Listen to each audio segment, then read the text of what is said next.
Antes de começar a fazer aqui minha exposição, gostaria de tecer alguns agradecimentos.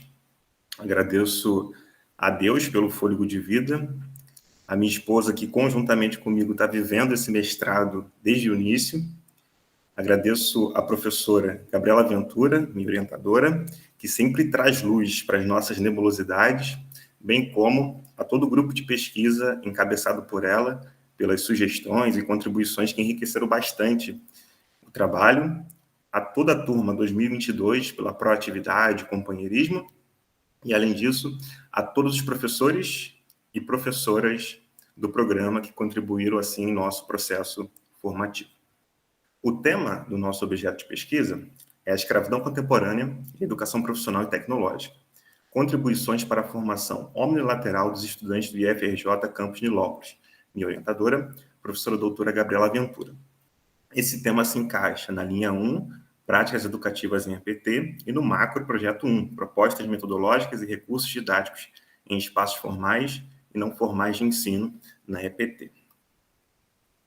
Uma contextualização. Bom, urge um novo abolicionismo, um ativismo anti-escravidão contra esse crime lesa humanidade. Engana-se quem pensa que a escravidão contemporânea ela acontece só com países ou em países emergentes. Não.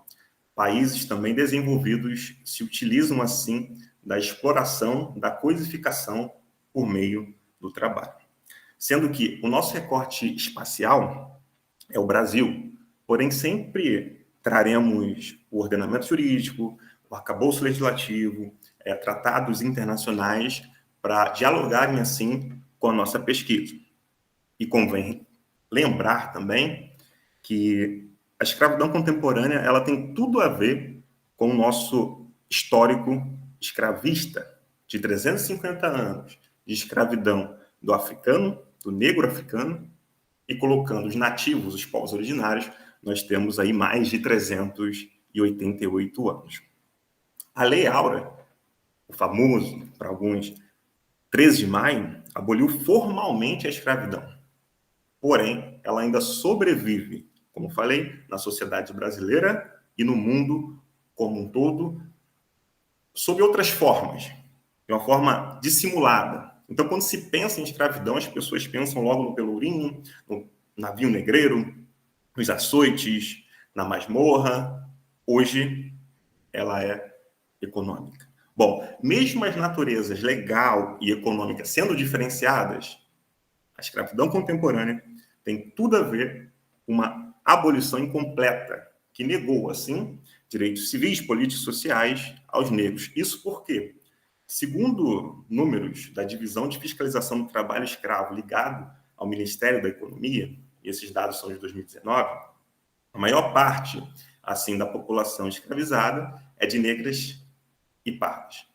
Então, tem tudo a ver. Por quê? Às vezes a gente lê alguns autores que eles começam a abordar a questão da escravidão contemporânea sem mencionar essa dívida histórica que nós temos. Bom, mas o que vem a se configurar assim a escravidão contemporânea? O nosso Código Penal, no artigo 149, Código Penal esse aprovado em 1940, coloca esse crime como redução de alguém à condição análoga à de escravo. Uma questão muito vaga. Isso por quê? Já que por meio da Lei Áurea, um ser humano não pode ter mais direito de posse sobre outro ser humano enquanto propriedade privada, o legislador suaviza essa questão. Na prática, é a escravidão contemporânea. Isso porque, quando você coisifica alguém por meio do trabalho, reduz a liberdade e nega o princípio da dignidade humana, isso é escravidão. Então, pelo fato da lei ser tão vaga, em 2003 teve uma nova lei, a 10.803, que fez assim uma mudança nessa redação e colocou como crime de escravidão contemporânea, ou, né, no caso do nosso ordenamento jurídico, redução de alguém à condição análoga ao de escravo, 4 elementos que podem ser entendidos de uma forma isolada ou combinada: cerceamento de liberdade, escravidão por dívida, condições degradantes de trabalho e jornada exaustiva. Então, temos que lutar, temos que erguer as mãos e entrar em embates políticos mesmo para mudar essa situação. Isso porque, segundo a agenda da ONU, a ideia era erradicar o trabalho escravo no mundo até 2030, sendo que nos últimos 15 anos nós temos um aumento da prática, não só no Brasil, mas também no mundo. No caso especificamente do Brasil, mais de 1.000 pessoas foram resgatadas no espaço de um ano. Isso é um número recorde em relação aos casos de trabalho escravo contemporâneo. Então, nessa pesquisa, utilizaremos os conceitos de escravidão contemporânea e trabalho escravo contemporâneo.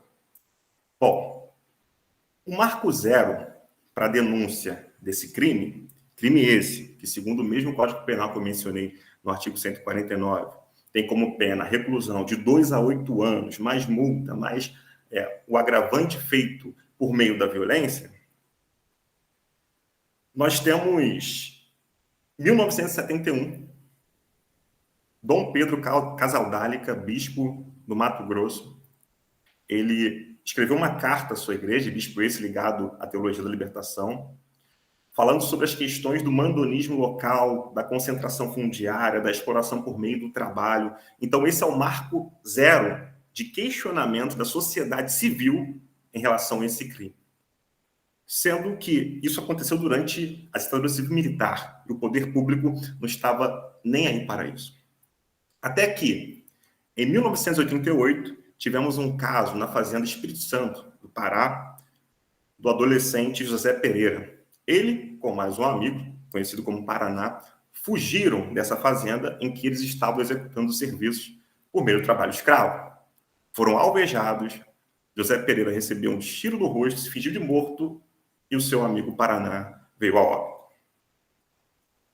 Pegaram José Pereira, jogaram um terreno ao lado, os populares foram acudi-lo e aí pessoas ligadas à ONG começaram a se aproximar mais de José Pereira.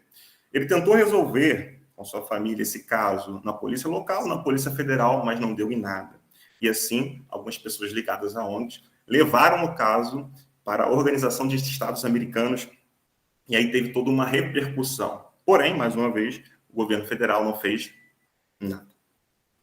Até que, por meio da pressão da sociedade civil e também da Corte Interamericana de Direitos Humanos, em 1995, no governo Fernando Henrique Cardoso, houve o reconhecimento que havia trabalho escravo no solo nacional, de modo que o governo buscou fazer políticas públicas para reprimir, assim, tal crime. Então foi criado um grupo especial de fiscalização móvel, composto de auditores fiscais do trabalho, Ministério Público do Trabalho, policiais federais, entre outros agentes do Estado, que resgatavam pessoas dessa situação aviltante e degradante, sendo que a maior parte dos resgates sempre acontecia nas zonas rurais. Ou seja, até hoje é assim, mais de 90% das pessoas resgatadas são das zonas rurais, porque tem tudo a ver também com a questão de vulnerabilidade socioeconômica e também da questão fundiária, de concentração de terras. Bom, no ano de 2003, tivemos um avanço nas leis repressivas em relação à escravidão contemporânea. O governo esse, que era o governo Lula. Nós tivemos a criação da lista suja, que era um cadastro público, que colocava assim, arrolava o nome das pessoas físicas ou jurídicas que se apropriavam da mão de obra escravizada. E a pessoa que fosse pega se utilizando dessa mão de obra seria colocada nessa lista e ficaria assim por 2 anos, até que pagasse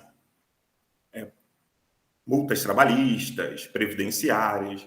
Caso não reincidisse, esse nome seria tirado. E grandes marcas foram arroladas assim nesse cadastro público. E no mesmo ano de 2003, começou-se assim um plano nacional para a erradicação do trabalho escravo. Então, avançamos mais, não só em relação à repressão, melhor dizendo, mas também em relação à prevenção. Bom, nesse ínterim, com o passar do tempo, nós tivemos, a partir de 2010, uma série de pessoas que foram resgatadas dos grandes centros urbanos. Porque até então, como eu falei, de 95 até 2010, a maior parte estava localizada nas zonas rurais. Ainda hoje é assim, mas a partir de 2010 houve essa mudança de eixo aí para as pessoas que foram resgatadas. E aí, entre os trabalhadores foram encontradas, melhor dizendo, pessoas na construção civil e, além disso, em oficinas de costura. E no caso da construção civil, a maior parte de pessoas escravizadas eram terceirizadas. E na construção e nas oficinas de costura, nós temos aí imigrantes, bolivianos, paraguaios, peruanos, ou seja, o caso da Bolívia é bem sintomático porque é um dos piores IDHs da América do Sul, ali perdendo para a Venezuela, e na América Latina como um todo também está bem abaixo. Em relação a esses números que eu trago aqui, de 1995 a 2019, que mais de 54 mil pessoas foram resgatadas, esse número está defasado, porque segundo o Observatório da Erradicação do Trabalho Escravo e do Tráfico de Pessoas, de 95 a 2002, mais de 60 mil pessoas já foram resgatadas. E as pessoas que foram resgatadas nas zonas rurais, principalmente de 2003 a 2018, elas eram de origem ou do Maranhão, Bahia, Minas Gerais, Pará e Piauí. Também o caso do Maranhão é sintomático. Por quê? Nós temos aí um dos piores IDHs municipais perdendo aí para Alagoas. Então, a escravidão contemporânea tem tudo a ver com o quê? Com uma questão de vulnerabilidade socioeconômica, bem como tem tudo a ver com uma competição a cada vez mais acirrada das grandes empresas de uma economia mais globalizada e para levar vantagem, assim, eles escravizam seres humanos. Em 2014, tivemos um grande avanço aí legislativo, porque foi aprovada a emenda 81 de 2014, que dizia o seguinte, e teve até alteração do artigo 243 da Constituição, que se um empregador, ou melhor, um escravizador, fosse pego se utilizando de mão de obra escrava, ele perderia a sua propriedade urbana ou rural. E essas propriedades seriam destinadas para programas habitacionais e reforma agrária, sendo que um grande problema veio com isso. Ao mesmo tempo que temos um avanço, temos um grande problema também. Por quê? Na lei diz empregadores ou pessoas que se utilizarem o trabalho escravo, sendo que no nosso ordenamento jurídico, no Código Penal, artigo 149, não fala de trabalho escravo. Fala de reduzir alguém à condição análoga à de escravo. Aquela questão de diminuir, que na prática é a mesma coisa que escravidão contemporânea. Então tem toda uma discussão em relação ao que é trabalho escravo e o que não é. De modo que, a partir de 2012, um lobby ruralista, a bancada do boi, se movimentou querendo tirar, inclusive, do artigo do Código Penal, melhor dizendo, a questão das condições degradantes e jornada exaustiva. Então, de 2014 para frente, a discussão do conceito de escravidão contemporânea está muito acalorada.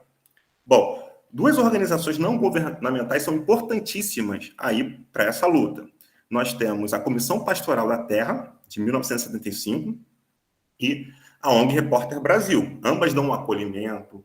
No caso, a Repórter Brasil faz aí o jornalismo investigativo.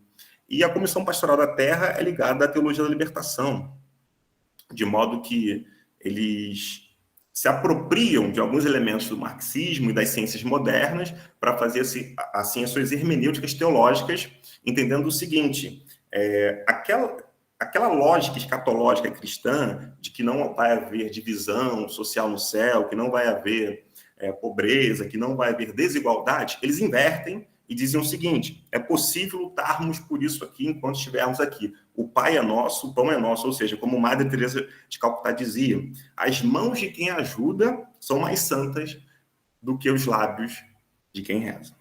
Então, destaque para essas duas organizações importantíssimas no combate ao trabalho escravo contemporâneo do Brasil. No ano de 2016, o Brasil foi condenado no caso da Fazenda Brasil Verde. Caso esse que foi na década de 90. Mais de 128 trabalhadores foram escravizados. E o Brasil, que outrora tinha sido até elogiado pela Organização Internacional do Trabalho, foi condenado pela Corte Interamericana dos Direitos Humanos em 2016. Falarei mais sobre a escravidão contemporânea um pouco mais à frente. O nosso problema de pesquisa é como a inserção do tema escravidão contemporânea pode contribuir na formação integral dos alunos dos cursos de ensino técnico integrado ao nível médio do IFRJ. Alunos esses que são dos cursos de controle ambiental e química e do terceiro ano. Em relação ao objetivo, nós temos, por geral, colaborar com a inclusão da temática escravidão contemporânea nos cursos de ensino técnico integrado ao nível médio do IFRJ Campus Nilópolis. Em relação aos objetivos específicos, primeiro, analisar como os alunos dos cursos de ensino técnico integrado ao nível médio do IFRJ Campus Nilópolis compreendem o tema escravidão contemporânea, ou seja, passaremos um questionário via Google Form para eles, a partir dos interesses detectados. Tem todo um aporte aqui construtivista, para depois, lá na frente, fazermos assim a confecção do produto educacional. Segundo, identificar como o tema escravidão contemporânea tem sido trabalhado na educação profissional e tecnológica, aqui em termos preliminares. Já pesquisamos nos seguintes repositórios: Observatório do ProfPT, periódicos da CAPES e Educação Profissional e Tecnológica em Revista. Não encontramos nada que relacione assim o tema escravidão contemporânea com a educação profissional e tecnológica. Terceiro, inserir a temática escravidão contemporânea por meio de uma mídia educativa destinada aos alunos de ensino técnico integrado ao nível médio do IFRJ, Campus Nilópolis. Uma breve fundamentação teórica, porque utilizamos também outros autores, mas isso aqui são basilares também, para a gente entender todas essas questões. Bom, Saviani, que parte do conceito de ontologia do trabalho, para fazer o contraste assim, com esse trabalho que é aviltado, alienado, explorado, escravizado, Saviani traz a questão da essência do trabalho, o trabalho como um elemento vital ao ser humano, elemento esse que forma a base social, cultural, e não é só destinado à base produtiva, assim como as populações pré-históricas indígenas que eram educadas no e pelo trabalho. Então, Saviani faz essa abordagem, mostrando o trabalho enquanto valor social. Inclusive, isso está no artigo 1º, no inciso 4º da nossa Constituição. A questão da inclusão social por meio do trabalho. Ramos, que traz o conceito de ensino médio integrado, se apropriando da trinca ciência, trabalho e cultura, ou seja, para vencer aquela velha dualidade que também é fruto assim da escravidão, uns vão para o trabalho braçal, outros vão para o trabalho intelectual. Não, essa bifurcação deve ser dissipada de uma vez por todas, de modo que a pessoa ela é formada não para ser, a priori, apenas um técnico, não, uma pessoa que entenda os funcionamentos socioprodutivos, as questões políticas, econômicas e sociais, pessoas que entendam que um aplicativo que simula a escravidão não é entretenimento, é uma criação de um imaginário social para normalizar a barbárie e o preconceito. Então, esse é um gancho forte aí do ensino médio integrado.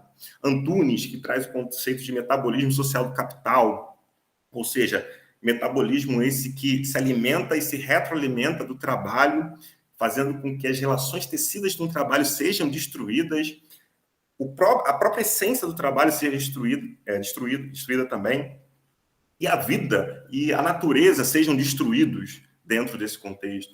Um metabolismo que não se contenta, de modo que o ser humano é visto como apenas um instrumento descartável de trabalho, mas não, ele é primordial, ele é um instrumento primordial, inclusive, para produzir riquezas do modo de produção em que estamos. Mas ele é aviltado de tal forma pelos detentores do capital. E a Dodd, que traz o conceito de educação emancipadora, aquela educação que não se contenta com aquilo que está posto, com aquilo que está dado. É uma educação, sim, política, sim, não é política partidária, mas é política porque neutro é só detergente. É a pedagogia socialista, sim, porque mostra o seguinte, vocês não vão se contentar com os aparelhos ideológicos do Estado. Olha, você pode enxergar além daquilo que os olhos podem ver, você pode se empoderar, você pode lutar por questões políticas, econômicas, sociais e almejar essa mudança para a dignidade da pessoa humana. Fonte, que faz um painel histórico sobre trabalho e traz o conceito de formação no e para o trabalho. Inclusive, ela mostra a conotação negativa que o trabalho recebeu ao longo do tempo, do tripalium, que era um instrumento agrícola que os romanos usavam, e depois se tornou assim uma ferramenta para fustigar os escravizados. Mas o que fica nisso é o seguinte: o trabalho, ou melhor, essa formação integrada não é para a vida e nem para o trabalho, muito pelo contrário, é a vida e pelo trabalho. E Sakamoto, que traz o conceito principal de escravidão contemporânea, ou seja, a escravidão contemporânea, ela nega o princípio da dignidade humana. Artigo 1º, inciso 3º da Constituição. Além disso, passa por cima da Declaração Universal dos Direitos Humanos, que o Brasil é signatário. Artigo 4º, está lá, ninguém deveria ser submetido à servidão e à escravidão. Artigo 5º, ninguém deveria ser tratado com indignidade, de uma forma degradante. Além disso, as convenções 29 e 105 da Organização Internacional do Trabalho, nas décadas, respectivamente, 30 e 50, que o Brasil também é signatário. A gente acaba passando por cima de tudo isso em prol de interesses econômicos. A gente não. Pessoas, detentores do capital, fazem isso. Em relação à metodologia, vai ser uma abordagem qualitativa, uma pesquisa exploratória, um estudo de caso, e para analisar os dados, utilizaremos a análise de livre interpretação. Bom, no que tange as etapas da pesquisa. Primeira, elaboração de um questionário para entender como os estudantes do IFRJ Campus Nilópolis compreendem o tema escravidão contemporânea. Segunda, levantamento bibliográfico para compreender como a temática escravidão contemporânea tem sido explorada nas pesquisas em EPT. Terceira, elaboração do vídeo. Quarta, avaliação do vídeo com os alunos do IFRJ Campus Nilópolis por meio de um cine-debate. Cine-debate esse que vai ser uma estratégia de fomento para gerar ali um engajamento para a apresentação do vídeo.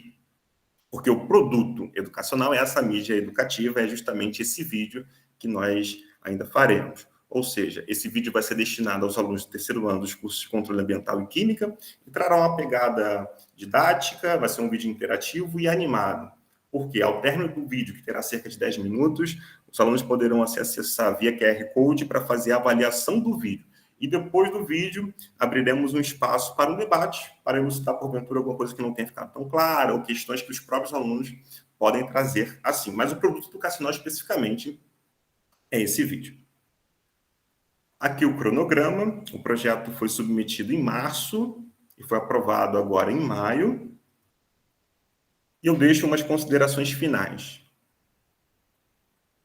A lei de terceirização de 2017, como a contra-reforma trabalhista de 2017 do governo Temer, a contra-reforma da Previdência do governo Bolsonaro, que começou no governo Temer, mas teve a chancela no governo Bolsonaro, podem maximizar a escravidão contemporânea no Brasil. Isso porque o negociável se sobrepõe, assim, ao legislado. E as relações entre patrões e empregados são relações assimétricas e não simétricas. Além disso, eu deixo a seguinte reflexão. O sociólogo Zygmunt Bauman dizia: a vida não é a soma dos nossos momentos. E o jornalista Leonardo Sakamoto dizia: enquanto uma pessoa for vítima do trabalho escravo, a humanidade, de fato, não será livre. Ou seja, mesmo a população economicamente ativa sendo bem maior do que o número de escravizados, se fosse apenas uma pessoa, valeria a luta. Obrigado.